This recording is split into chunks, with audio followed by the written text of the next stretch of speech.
think Zelensky, by the way, I see he's trying to back out of the rare earth deal. And if he does that, he's got some problems, big problems. We made a deal on rare earth, and now he's saying, well, I want to renegotiate the deal. He wants to be a member of NATO. Well, he was never going to be a member of NATO. He understands that. So if he's looking to renegotiate the deal, he's got big problems. Just firing off the hip and trying to be clever is not the way to create peace. And actually, blood is much thicker than water, and you just can't solve things by throwing dollars and gold around. That is hopefully where Trump and his team are going in future. Trump is inconsistent. He's trying to do a deal with Zelensky one moment, and then he's calling him out the next moment. It's not surprising that there's confusion, and the fact that hitherto Trump seems to have favoured Putin rather than Zelensky. Very much sort of gunboat diplomacy that one is surprised that Trump is going that way, because at the very beginning, it was all about doing deals, business deals to create world peace. The mineral deal does seem to be central to a lot of this. It seems to be the way that Trump can prove he is a great deal maker and negotiator. And for the billions of dollars of US military hardware and ammunition that has been given to Ukraine, it's sort of reparations, if you like, for that. There seems to be hundreds of billions of dollars worth of rare earth minerals that are at stake here. And, if that's what is required to get the Americans on side, then, that is what Zelensky has appeared to trade.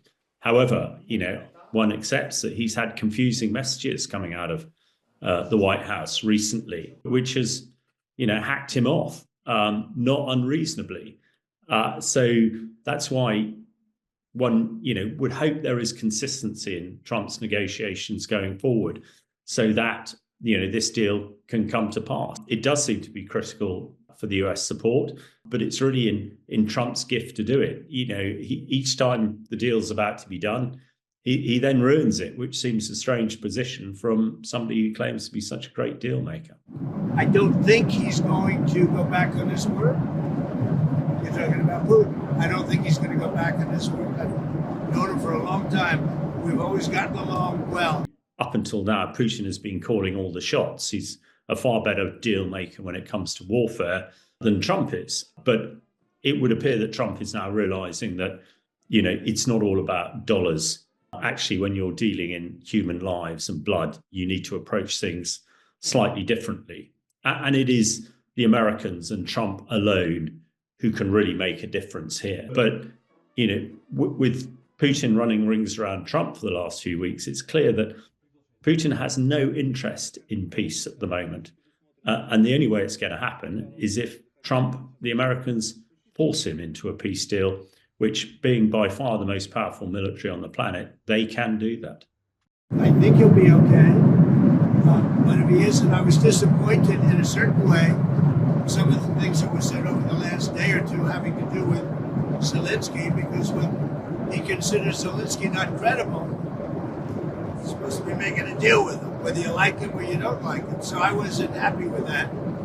But I think he's going to be good. And I certainly wouldn't want to put secondary tariffs on Russia, but if they were put on, it would not be. Of course it can backfire. Trump does seem to be rather childlike sometimes in his negotiation and thinks that, by vilifying people or by criticizing them, they can get round to his way of thinking. With Trump's negotiation style, there's this chance to misinterpret and misunderstand. That might work well when you're doing a business deal to flog a tower block or a house. But when you're trying to negotiate peace where lives are at stake, that can be incredibly dangerous when people don't really understand what you're saying and what you're trying to achieve.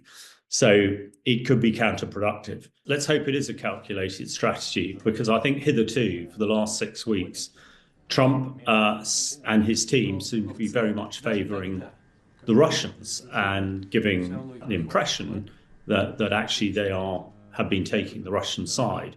So over the last couple of days, it's been refreshing that Trump is now putting pressure on Putin and significant pressure as well.